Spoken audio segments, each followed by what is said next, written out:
Roman army continued their advance towards Harbutts field.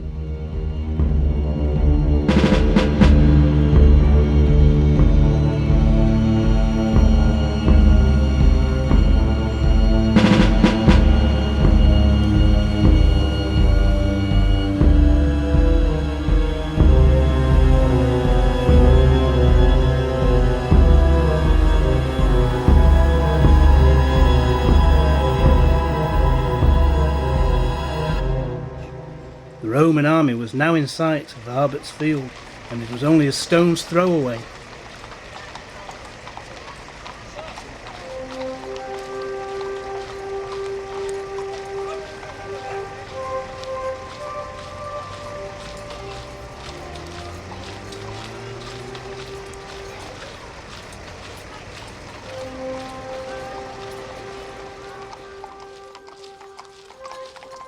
The legion had now arrived at Harbutts field, and Middlewich was about to be occupied once again by the Romans.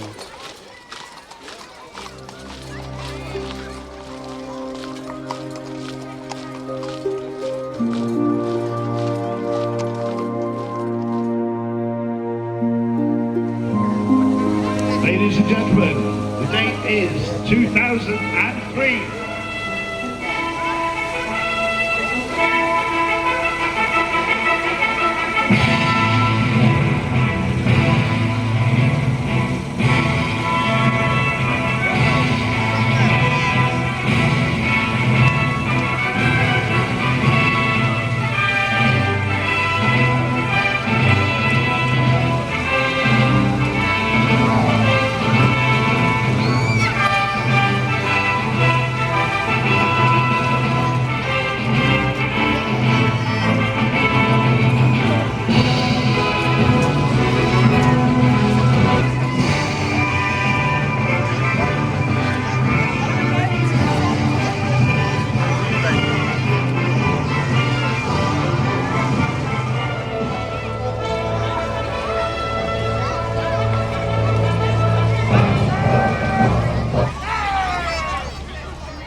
They now reformed, ready to accept the fasces. The fasces, which is held by our first citizen today, is a ceremonial double-headed axe, the handle of which is surrounded by a bundle of rods bound 3 times with leather thongs. This represents the power of the tribe, and it is being offered to the Roman army as a gesture of handing over the town of occupation. In this case, it's our beloved town of Middlewich to the visiting Roman army. Now all that remained was to hand it over to the Romans. The slave was chosen to present the fasces. The mayor will now give the fasces to Matthias, and then Matthias offers himself to the centurion to be beheaded to prove the strength of the axe. Don't worry, this is not going to happen to this particular slave. As the crowd looked on, the fasces was handed over by the slave. Now it was time for the Roman festival to get underway in earnest. Ladies and gentlemen, I declare this town is now under Roman occupation. Please show respect by a polite round of applause for our conquerors.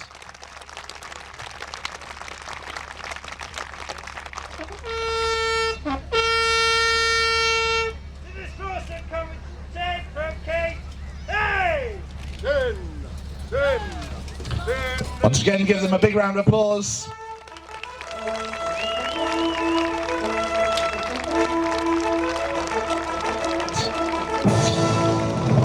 The Ermine Street Guard will now take up their camp in the encampment, followed by the cavalry. The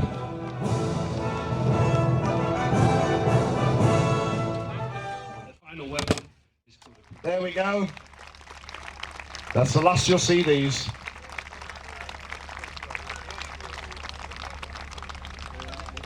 What a sight. Keep clapping, ladies and gentlemen. So the festival was now in full swing as the public flocked to see all of the attractions.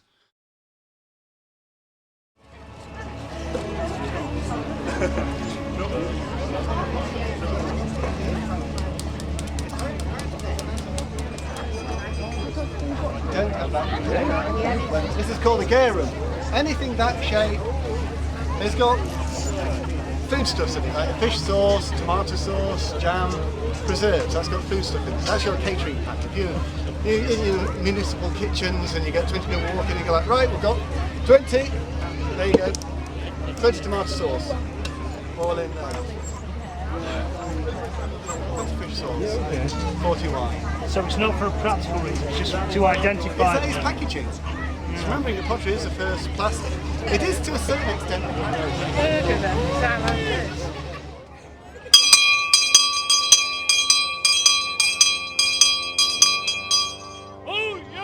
The authenticity was of course second to none, and there was plenty for everyone to do.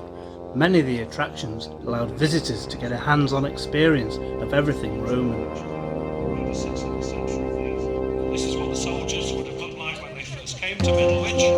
We'll now do is show you how these men were trained.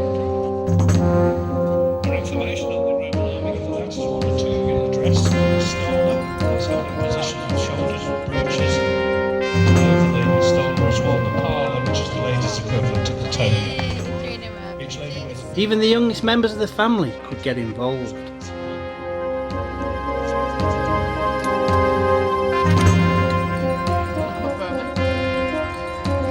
going to practice on this one first. We're going to hit that really hard. Which part of the word hard didn't you understand? Hit it. Hard. Oh, going to get confused now. A bit harder. In the middle, a bit harder.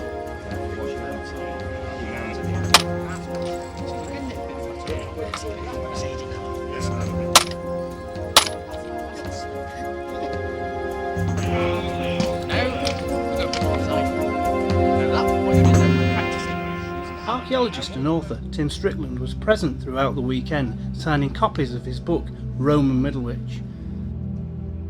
There was even a virtual reality display for visitors to watch, and a tension-building introduction to start it all off.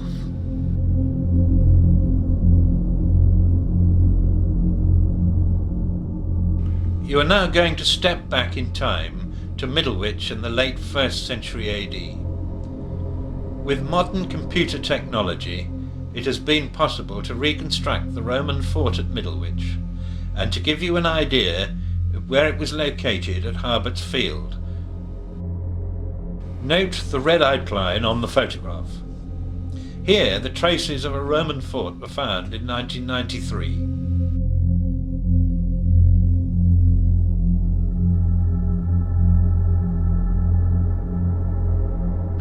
During the 1st century, the Roman army established a presence here, originally no doubt in a temporary camp. But later, a permanent fort was established. Note the well-chosen site within the confluence of the Croco and Dane. Notice the location of the fort, the origins of modern King Street heading past it towards the Dane crossing and on to the Mersey, and the rapidly developing ribbon development in the salt manufacturing town outside. This was a cavalry fort with well-built defensive ramparts, and at one stage may have accommodated part of our well-known Ala Classiana, a famous cavalry unit. Note the trooper and the men working on the ditches in the background. Here we see King Street under construction late in the 1st century AD with the fort in the background.